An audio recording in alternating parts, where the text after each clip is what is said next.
Okay, a question that I get from a ton of you is, where do I start if I want to start a podcast? And I love when answers are simpler than we expect them to be. So I want to tell you about a resource that's changed the game for us with our podcast, and that is Spotify for Podcasters. If you want to start your own podcast, Spotify has a platform that makes it so easy. You upload your episodes and then Spotify actually distributes it everywhere onto all platforms and even helps you earn money so that it can be profitable for you and a blessing for you, your family, your people.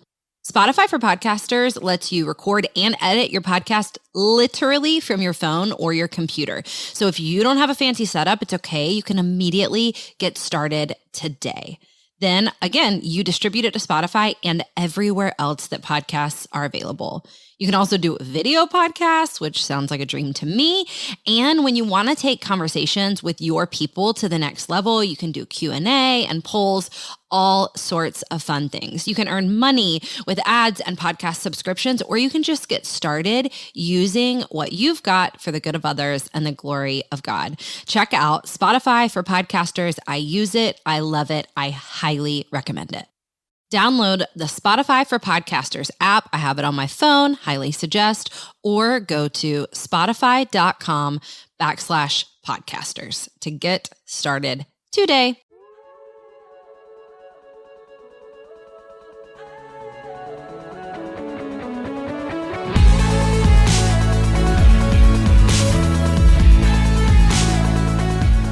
Hey friends, you're listening to the Go and Tell Gals podcast, and I'm your host, Jess Conlon. In most of our episodes, we'll have a guest, a woman who is running on mission right where she's at. We pray this podcast leaves you encouraged and spurred on to go and tell the good news. Hey gals, I wonder if you like meeting people that you have a lot in common with. I do. I love meeting people I have a lot in common with. And today's guest is someone I have so many incredible things in common with. It's a little astounding. And I'm excited to share that with you. But more than that, I'm excited to share the message of her newest book with you as we talk about the difference between being nice and polite, the difference between being nice and kind, the difference between being a kingdom Christ follower and a follower of the ways of this world. So join me on this episode of the Go and Tell Gals podcast as we talk to Sharon Miller about her new book.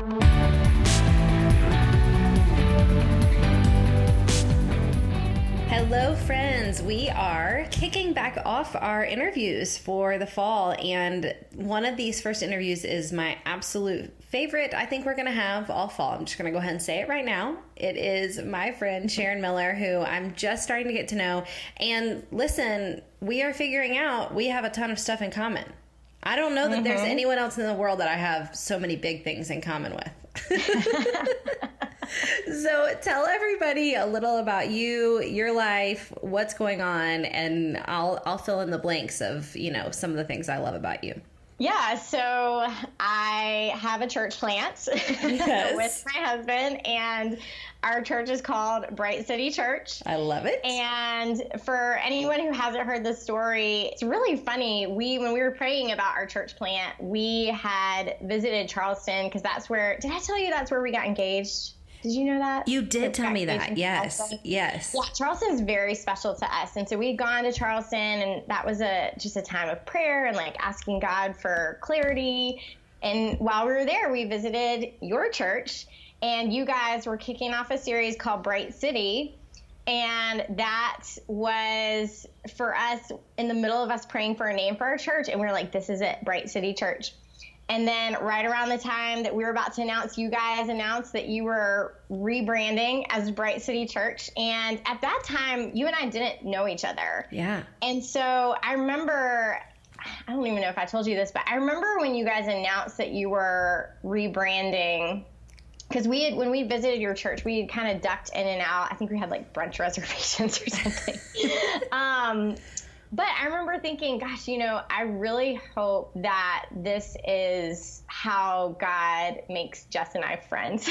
Oh my gosh. Well, and we didn't know each other, but I definitely knew who you were. And I knew you specifically from Twitter, because if you don't know, Sharon's a big deal on Twitter. Like, you're a big deal. I feel like people love hearing your wisdom there. And I mean, I feel like you were faithful to Twitter in a few years where a lot of us kind of left it to be. Mm-hmm. Yeah. Twitter can be a dumpster fire sometimes, but we have Bright City Church. Ours is brand new. It's less than a year old.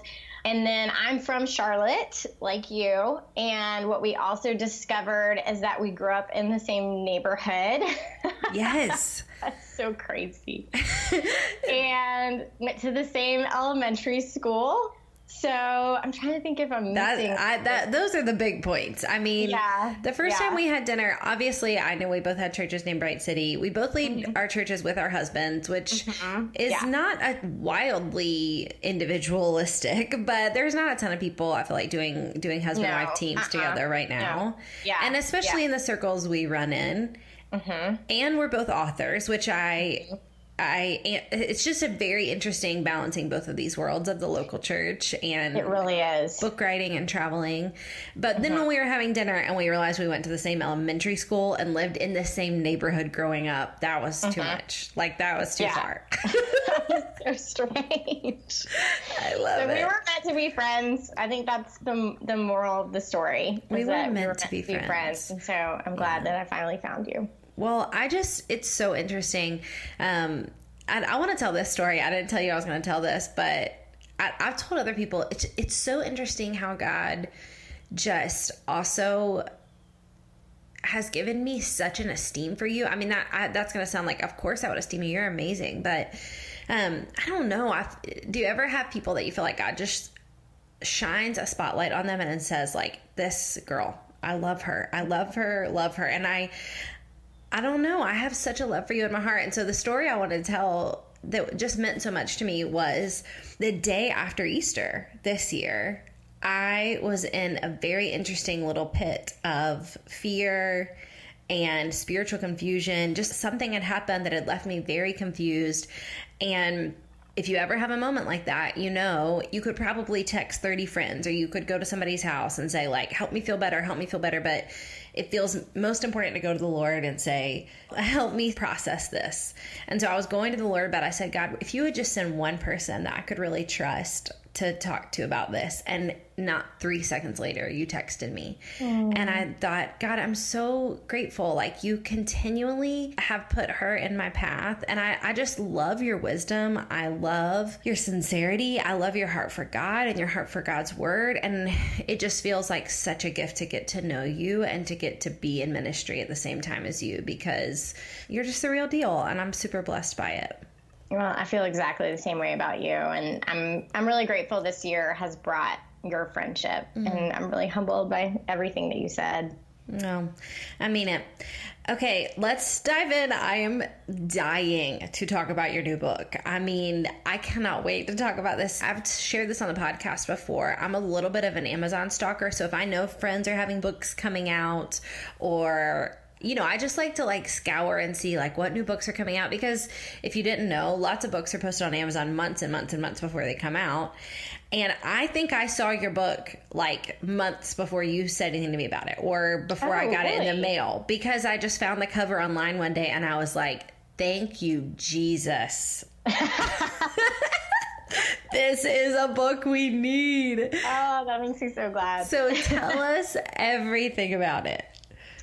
Okay, so the book is called Nice, Why We Love to Be Liked and How God Calls Us to More. And I don't think you've gotten the book yet. I haven't, right? No. So the book, when you get it, that word nice will be in gold foil, which I'm really excited about, because that's just really symbolic of what this book is about.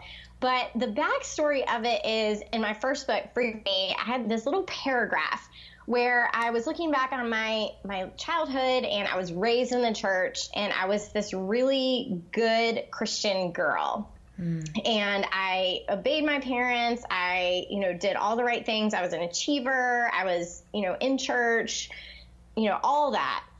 And I could look back and I could see that at some point in time, my motives and my identity were actually really unclear, because being a good kid, being a nice Christian kid was actually really rewarding. Like it got me a lot of things. It got me, affirmation. It got me approval. It won me things. And so I could look back and I could see that I wasn't totally sure, was I being, a good kid? Was I being so nice all the time because I loved Jesus so much? Or was I being nice because it got me things? And so I looked back and I could just see this confusion in my motivations as a kid and really just growing up.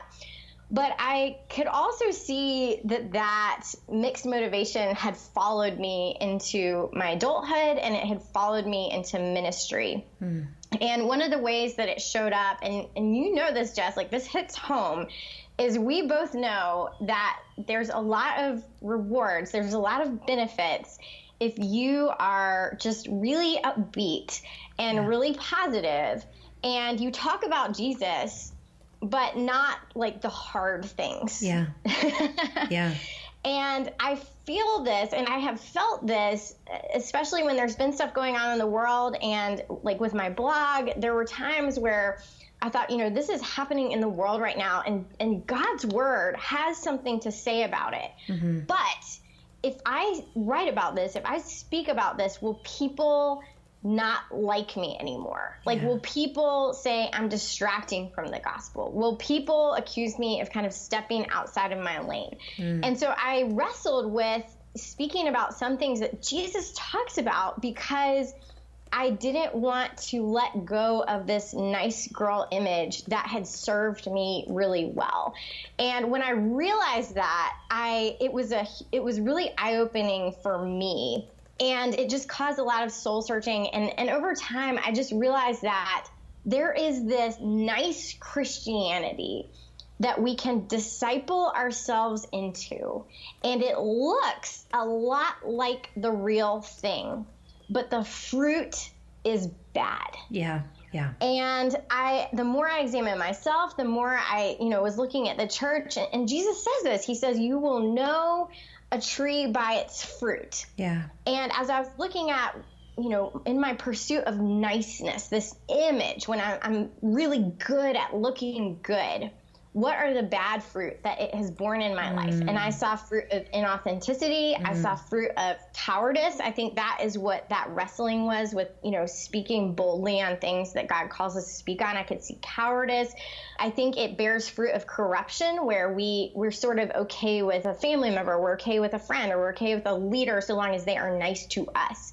It bears fruit of self-righteousness, sentimentality, where we're all about a faith that feels good, and then even surprisingly cynicism. And so I was looking at these bad fruit that it bears, and I thought, it's important to name these. We need to name these, and then we need to think through, how do we cultivate a better tree? And so that is a very long answer to your question. I love it. I love it. It's so good. It's interesting. Just in the last year, I've started to have this conversation mostly just inside my head, but I notice sometimes it pops out where I've started to ask the question, like, what's the difference between kind and nice? Yes. What's the difference between polite and loving? And especially, obviously, where we live in the South, this feels like a spiritual stronghold. Oh, girl. This idea of politeness and niceness. And not only is it a spiritual stronghold, but it feels like, I'm going to use strong words, like it just feels like an absolute tool of the enemy to distract from the gospel and from actually loving people. You know? Yeah, I mean, that distinction between niceness and kindness, one of the things I write about in the book, there was another book that was really helpful to me by a guy named Barry Corey, and he has a book called Love Kindness, I think is what it's called, and he made this distinction that I've never forgotten. It was so helpful to me. He said that niceness has soft edges and also a soft core. It's just very, very squishy. And then harshness has hard edges and a hard core. But kindness has those soft edges, the same as niceness, but it has a firm core. Yeah. And so it has those soft edges of gentleness and, being loving, but it also has a spine. Wow. It is driven by conviction.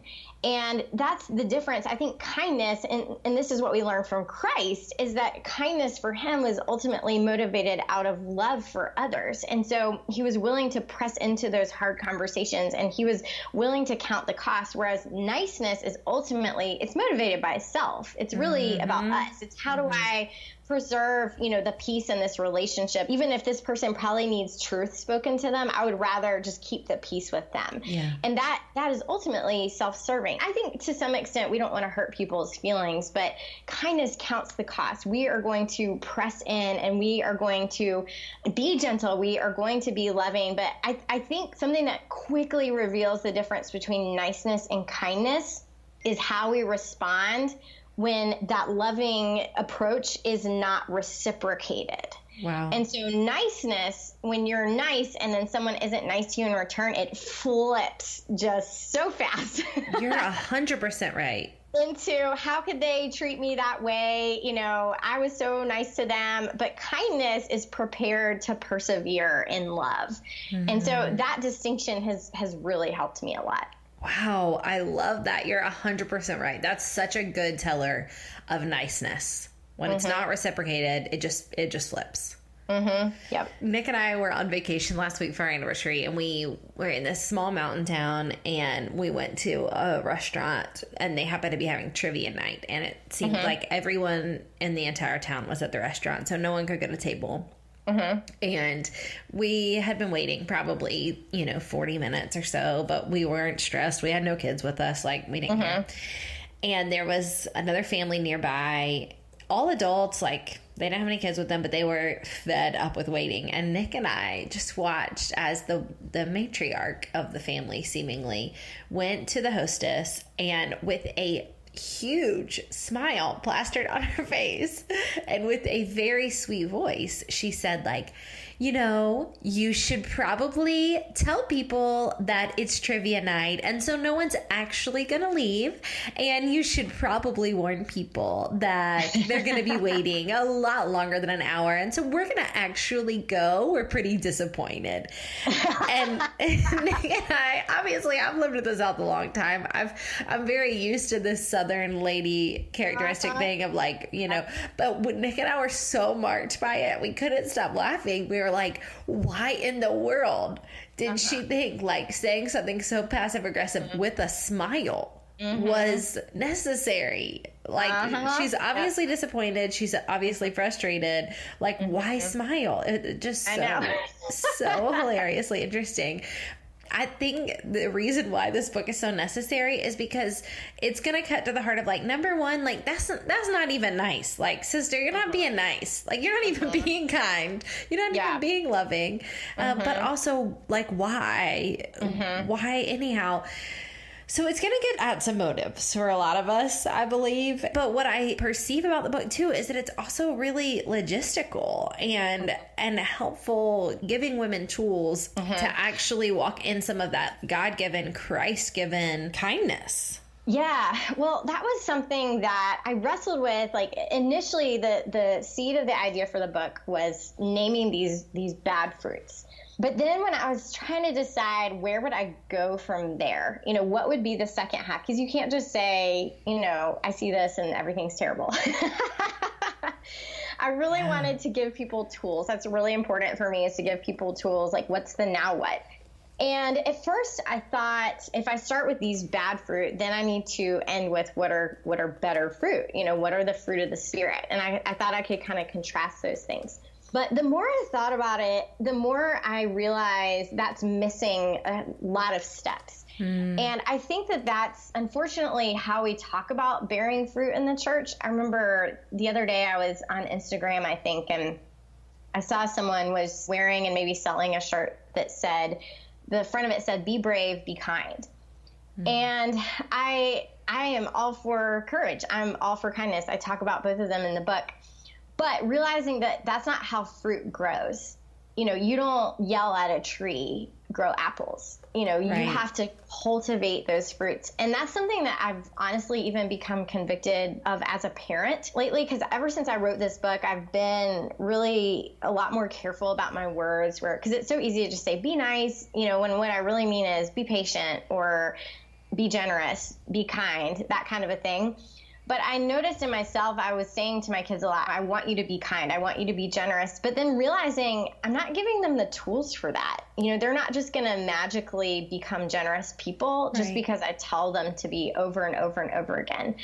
And I think that's one of the missing pieces in discipleship a lot of times is we know that we are supposed to bear these good fruit, but we don't really know how. And so that horticulture metaphor that Jesus uses, I found to be really helpful in thinking through, okay, well, what principles did God write into nature to teach us how to cultivate better fruit? And so that really is the second half of the book, is not what are the better fruit, but how do we cultivate better fruit? How do we cultivate a better tree? And a lot of it is rooted in, honestly, spiritual disciplines. I try and make it really, really simple, but I think that those are practices that have been kind of lost.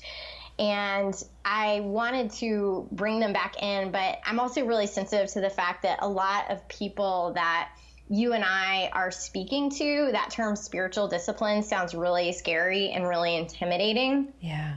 Or just some other religion or something like that. And so I wanted to write it in a way where it almost felt like I'm going to take you by the hand and I'm going to make this feel as practical as possible, in the same way that if you're trying to keep a plant alive, if you're trying to grow a garden, that someone would walk you step by step and show you this is how you grow better fruit. And so that's my hope for that second half of the book. I love that. I love that so much.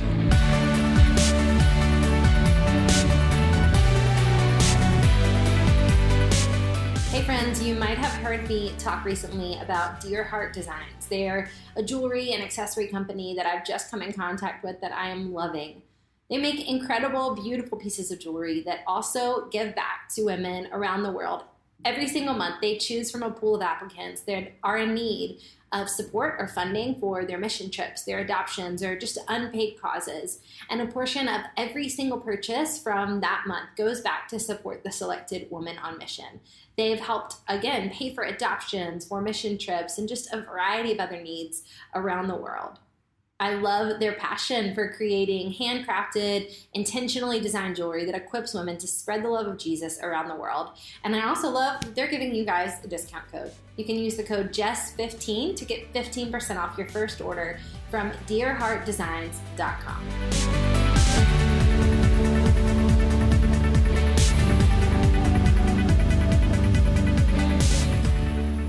Okay, well, the book comes out August 20th. Is that right? Yes.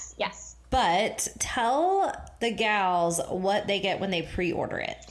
Yeah, so I think by the time this comes out, the pre-order gifts should be available. And there's a couple things I'm really, really excited about. There's going to be a discount to a store here in Raleigh called the Flourish Market. Ooh. And I love the Flourish Market. It's actually where I am having my book launch event. Yes. And if anyone who's listening is in the Raleigh-Durham area, that's going to be on August 20th. And you can feel free, if you go to my Instagram, the link is in my profile.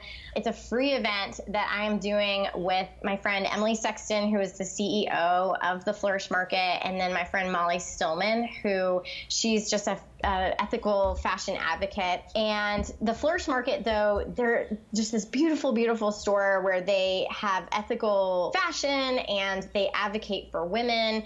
The thing that's really cool about this store is the back part of their store, they just got a new space. They also have a shared workspace exclusively for women. And so Emily is just doing some really, really neat things in Raleigh. And so I'm excited to just spotlight her. But the store, every time I go to the store, it's where I get all my teacher gifts. Every time I go to the store, I'm just like, take all my money, because it's I love it. adorable. It's so, like, Emily is adorable. It's just the trendiest, cutest store. So there's going to be a discount to Flourish Market, and then there's also going to be a discount to another store in Raleigh called Design for Joy, which is doing something similar. They're making their own products, and I have a lot of their stuff that I love. And then the final big pre-order gift is a study guide that will go with Nice, and I had some help putting this study guide together, and it is awesome. Like, for a free study guide, it is awesome. I'm super duper excited about that. And so that's going to be available to everyone who pre-orders Nice. So good. Hey, our generation needs this book. We really need it. Friends, please do yourself a favor. Go pre-order Nice. Go pre-order one for your friend as well, just because we're going to need pals to walk through this together. And I believe on the other end of it, we're going to look more like Jesus. So I'm just so grateful for your work. I'm so grateful that you could join us today. And we love you, and we're praying for you, Sharon. Thank you, Jess. I love you too.